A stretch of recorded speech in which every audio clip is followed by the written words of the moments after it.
आपण पाहत आहात सत्य, रोखठोक, निर्भीड बातम्या दाखवणारे न्यूज चॅनल जनहित मराठी न्यूज.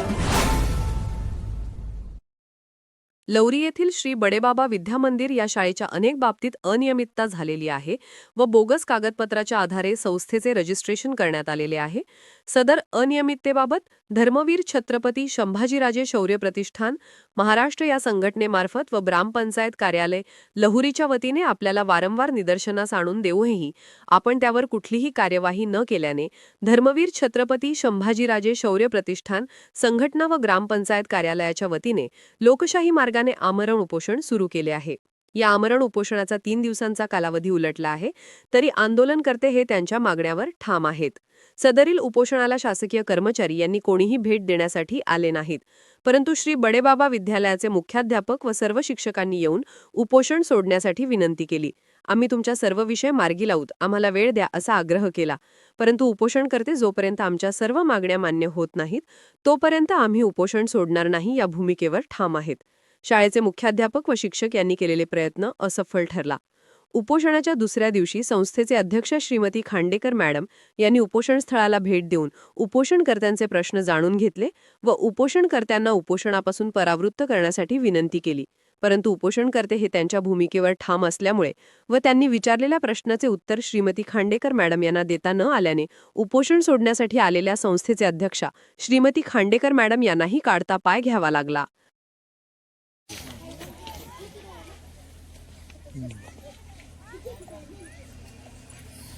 शाळेची अवस्था अशी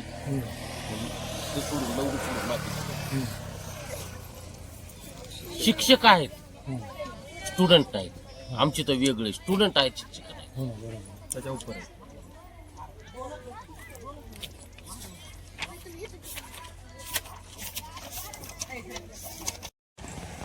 काय सांगाल? आज आपण उपोषणाला बसलेला आज 3रा दिवस आहे, काय सांगाल? नमस्कार, मी धर्मवीर छत्रपती संभाजीराजे शौर्य प्रतिष्ठानचा सदस्य आहे. या ठिकाणी श्री बडेबाबा विद्या मंदिर या शैक्षणिक संस्थेच्या भ्रष्ट कारभाराविरोधात प्रतिष्ठान व ग्रामपंचायत कार्यालय लहुरी यांच्या माध्यमातून आम्ही या ठिकाणी गेल्या 3 दिवसापासून आमरण उपोषणासाठी बसलेलो आहे. आमच्या प्रमुख मागण्या अशा आहेत की गेल्या 8 वर्षापासून जवळपास शिक्षण संस्थेतल्या 6 जागा रिक्त आहेत. त्यामुळं विद्यार्थ्यांचं खूप मोठ्या प्रमाणावर या ठिकाणी नुकसान होत आहे. ज्या त्या विषयाचे शिक्षक नसल्यामुळं विद्यार्थ्यांना त्या गोष्टी समजत नाहीत. ही आमची एक प्रमुख मागणी आहे.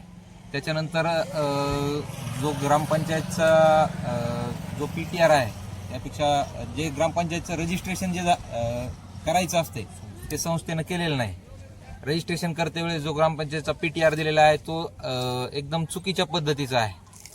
तसेच या जागेवरती जी की संस्थेची जागा म्हणल्याच्या नंतर जो या आकर्षक विषय येतो त्या ठिकाणी संस्था पीक विमा असेल, शासनाचं शेती संदर्भातलं अनुदान असेल किंवा इतर काही अनुदान असतील, हे पण त्या ठिकाणी उचलले जातात आणि शासनाकडून पण या संस्थेचं जे आहे ते भाडं घेतलं जातंय. ही एक आमची प्रमुख मागणी आहे. तसेच श्री बडेबाबा ग्रामीण मागासवर्गीय वसतिगृह जे बीडला सुरू आहे त्याच्यात पण खूप मोठी अनियमितता आहे. जिथं की 20 विद्यार्थ्यांचं तिथं नोंद आहे, त्या ठिकाणी 50-100 जास्तीचे असे विद्यार्थी दाखवले जातात. हे आमच्या या ठिकाणचे आहेत ते प्रमुख मागण्या आहेत. गेल्या 3 दिवसापासून आम्ही या ठिकाणी बसलेलो आहेत. आम्ही संबंधित सर्व संस्थांना किंवा शासकीय कार्यालयात आम्ही सविस्तर या पद्धतीचे निवेदनं दिलेले आहेत, पण आज तक या ठिकाणी कुठलाही अधिकारी भेट देण्यासाठी आपल्याला आलेला नाही.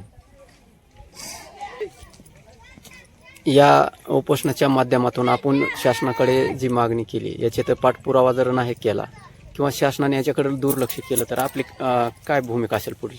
निश्चितच आज 3रा दिवस आहे. आम्ही आजचा दिवस वाट बघणार आहोत आणि ग्रामपंचायत कार्यालय असेल किंवा विद्यार्थ्यांचे जे पालक असतील त्यांच्या माध्यमातून या जर मागण्या मान्य नाही झाल्या तर आमची शासनाला अगोदर तर विनंती आहे की त्यांनी हे आजच्या आज 1-2 दिवसात काय असेल ते सगळ्या आमच्या मागण्या मान्य कराव्यात. न केल्यास गावकरी, पालक, छत्रपती संभाजीराजे शौर्य प्रतिष्ठान आणि ग्रामपंचायत यांच्या माध्यमातून मोठं आंदोलन, यापेक्षा तीव्र स्वरूपाचं आंदोलन या ठिकाणी आम्ही शिक्षण अधिकारी कार्यालयावर घेऊन जाणार आहोत.